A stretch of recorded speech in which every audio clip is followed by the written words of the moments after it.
New York City mayor's race is heating up as the primary, which will be in late June, approaches. This is the city's first chance to choose a new mayor since 2013. I don't quite know who I'm voting for yet. I don't know how I'm going to rank my top five because we're using ranked choice voting this year. But yesterday I tuned into the first debate, and something really struck me.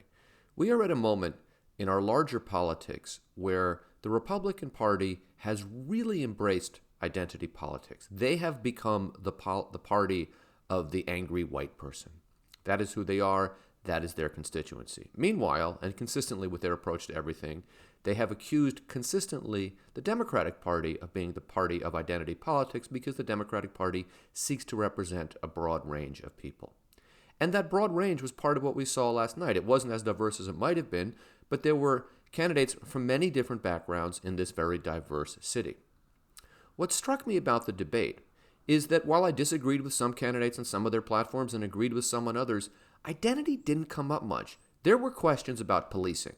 There were questions about LGBT New Yorkers. But there were not appeals by candidates to voters based on their race, their ethnicity, their gender, or other aspects of their background. So at a time when we are constantly hearing that identity politics is ruining the Democratic Party or something like that, in the biggest city in America, which is a pretty heavily Democratic city, this primary is tantamount to the election. If you win the primary, you will be the next mayor. We didn't hear much about identity politics at all. Politics in New York are getting less tribal, and I suspect that's more true of the Democratic Party generally than many think.